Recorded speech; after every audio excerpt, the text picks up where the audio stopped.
Turn on here. Come on. I must have a good job. You must, I think you covered everything. I'm still thinking.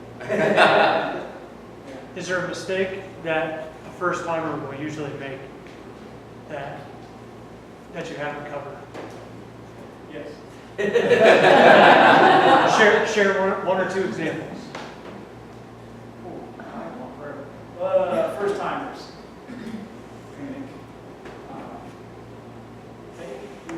I covered a lot. See first timer mistakes, pacing, nutrition. You know what? One thing that I would say is they got wrapped up on the physical aspect of the race. They think that they're this uber athlete and they're humble. They see just, I wish I had this athlete. Matter of fact, I had one of the athletes. I wanted the best athletes mentally. So, most first timers will overthink, overreact. And I've seen athletes, first time athletes, and it was in Louisville last time. This guy, he trained an hour a week, and he was an athlete. And this is the first timer too, mistake, is he did finish, I think, like 16 plus hours. After the race, he's given advice on how to train and how to race. I think that's a mistake. No, but he did it. He did it. His objective was to finish, and now he knows everything. So first time, I would say first timers don't know as much as they think. I think this aspect of pacing is huge, and you see it, in all levels: sprints, Olympics, half Iron, full Iron. Pacing, is the gold standard. And whether you're pacing by heart rate, whether you're pacing by wattage, things certainly right now are getting more and more scientific. If you know what your threshold wattage is, you can go and say, I'm going to do this course. This is my threshold wattage, and it'll calculate based on your biometrics exactly what wattage you can actually sustain. That being said, the first time athlete mistake is relying on equipment. Relying on what? Relying on equipment. Yeah.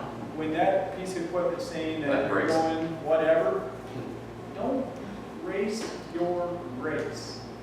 You're going to know if you're going tomorrow. You've done your training. You know the film. Race the race. You don't need a piece of equipment constantly telling you what you need to do. You have a good idea already. Race the race. Easy, guys. The other thing that you'll find is there are a lot of people, Cody, you probably have stories of this as well. People will have mechanicals, and unfortunately we're not going to have time to really get into a lot of mechanical stuff. But I know, there have been people, there was an example, I was talking with my shop manager, Peter. If you haven't met Peter, who runs my bike shop, he's absolutely phenomenal. But he was talking about one of the pros, an IM race, and his front derailleur cable broke, and he ended up in his front chainring. And he ended up dropping out.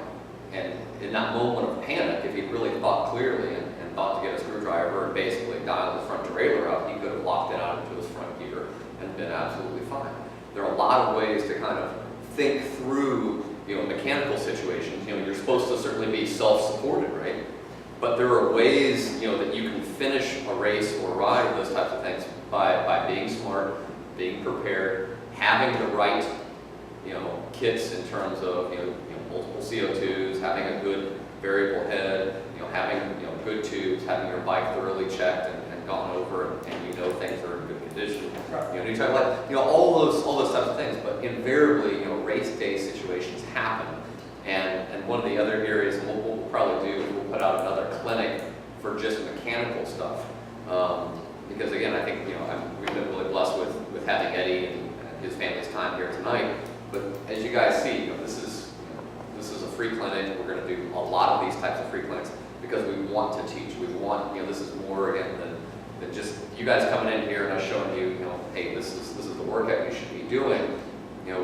We have incredible depth in terms of our athletes, our instructors, and the people that we're blessed to have. And frankly, it's enjoyable to be with people and other athletes that are teachable, that want to learn, that are eager to learn, rather than to Eddie's point, hey, I know it all, I know what I'm doing, I don't need that information. Because hearing Dan Tita, this guy, I don't know anybody else that has this volume of race experience in Ironman racing. You could learn a hell of a lot from this guy, and he's got a lot to learn. This is, as he said, like this is just the kind of the tip of the iceberg. Come do some rides, come spend some time with us. You're going to learn, a lot more. There's a lot more depth where this comes. But we wanted to give you really just kind of a taste and give you some real indications and pointers of how to be more successful here on race day. Yeah, just race day alone. I mean, we're kind of behind the curve. This is just put on to help our local athletes. Because I'll be honest with you, my goal here is to make Dayton one of the strongest track league areas around. We have plenty of talent.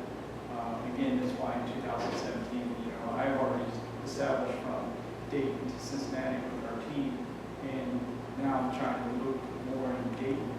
And our goal is 2017 Louisville. We're going down there strong With a large team, and that's why we're trying to bring people along with it.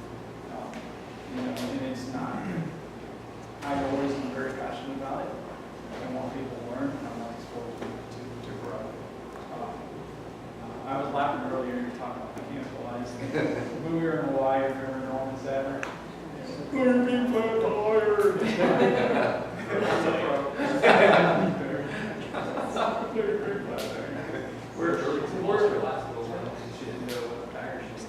It's funny. The most pros not that hard. Right.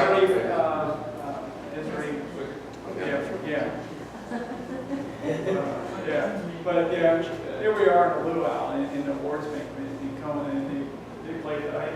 Maybe flat tire. My girl's like, oh, it's terrible. They're laughing. Awesome. I appreciate you guys' time. I really do. I'm glad you guys showed up. I was worried. I was like, listen to me talk. But again, you guys have any questions? If you can't get hold of me directly, get through Jamie and he'll get hold of me. I'll help. I want to see you guys succeed. Not only today, but enjoy the lifestyle. It's not a one pump chump. This is a change in a lifestyle. I coach, I direct for people to do it forever. We don't want, build speed, win. No, we want to continue our evolution as an Ironman up until we can't do it anymore. Like I said, I've been racing for years. We've been injury free. I like zone 1 too. Do a lot of training. Real quick, Ham's RBW team. Who else here from RBW? Awesome. And Logic E2, Ham's. Logic E2, awesome. Other teams, Zoom. Anybody else? Other teams. Kathleen, who are you racing for? Cody? Go fast. No. Go for Veritas. No. Eraser. Oh, Air Force. US Military team, yeah. So. Well, I appreciate everyone's Yeah. So the other thing I was just going to mention for the RBW people that haven't been here, understand that Logic as a facility, like we're a culture. We are not team specific. So understand that when we train, for example, on the roadside, we have people from Cincinnati teams and Dayton teams. Like we're a cultural center of wanting to teach, and coach, and train athletes, and that's what this center is about. So it has nothing to do with your team affiliation versus ours, or the fact that we happen to have our own sponsor team. Like we want to teach and encourage people to take them to the next level. So I really appreciate you guys and gals coming out and participating in this, and hopefully you'll be able to go out and maybe talk about this in terms of a training facility, as well as letting other people know, like, wow, this is something special, because we're really trying to promote cycling, triathlons, bike racing as a culture. If y'all have kids, we're trying to form a junior team, and we have a small junior team right now. My 10-year-old daughter has done 12 bike races this year. race? And her second cyclocross race is on Sunday. Like she's a little machine. My stepson, same thing. Like just an absolute machine on the bike. We're looking for other adults that love, this, cycling as a culture, triathletes as a culture, that would enjoy having their kids be involved with a junior specific team. It's worth it. I mean, I'm a proud dad. I don't know, tell you. I mean, I love it. I mean, there's nothing, I would quit today if they said, we're going iron. Because again, my objective is to finish Hawaii with both. And then we're going to be racing. That's something that No pressure. No pressure. at least I'll settle. He's just got to keep qualifying every year until then.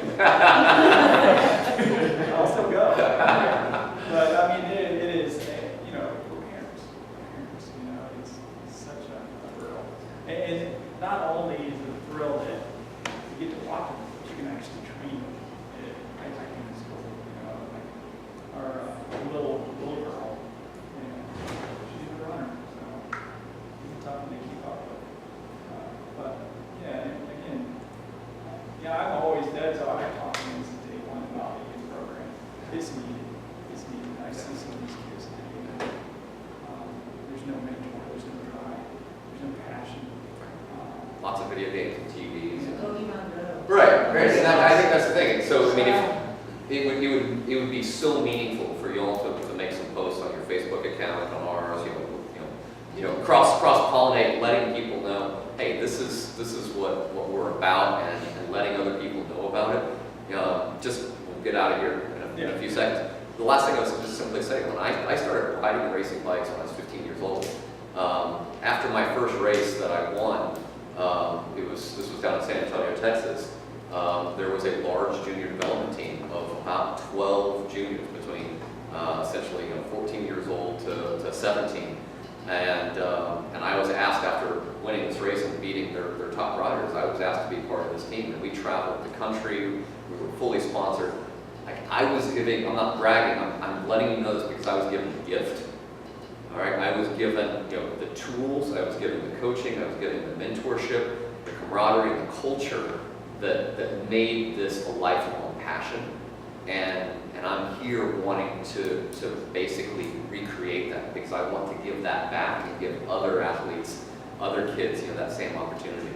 And it's something that it gives me goosebumps, because it's something that I am we're really passionate. So if you have interest, if you have kids, if you'd love to get involved with the program, please let us know. You can grab my business cards out front. We got a great bike shop here if you guys are in needs of fixes, race tunes. If you're looking for a new bike, please come and let us know. We're passionate about what we do, and we feel that we do it better than anybody else. And I can give you a long list of clients that will give great testimony to that. We also do training camps. We're heading out to North Carolina in October. If you're interested in going to a 5-day training camp, we run it like a professional camp. Mechanic, masseuse, professional chef, riders from really, we'll call it kind of beginner, high beginner to advanced level, all different levels. We'll take you up, we'll teach you how to ride, how to train, all the mechanics, everything that goes with it. So if you have interest, let me know. You can find lots of information on our Facebook page. Nick, keep in touch with us. Yeah. Again, we're going to Louisville next year. If you guys want to come, let us know. Yeah. Let us know. Yeah. If you want to, again, training, it slows down, but it doesn't stop. And we got the winter. There's things that we can help you on, swimming, biking, running, time management, whatever. Cody is another good person. Yeah. There's a lot of information and guidance here. Take advantage of it. Post on the Logic Facebook page. Hey. Yeah, sure. Right, exactly. Well, I love race reports. That is me too. You finish, you're putting a race report. I want to know what happened. What is going on. Some of them aren't very nice, but it is. I love it. Well, we're going to let you guys. Yeah. Eddie, thank you so much for being here. Really appreciate it. And so, if you have any questions, please grab myself or Eddie out. Still have beverages, so you guys if you haven't seen the full facility, I'll be happy to give people a tour if you got the time. If not, come come back, sign up for your free week. We'd love to get you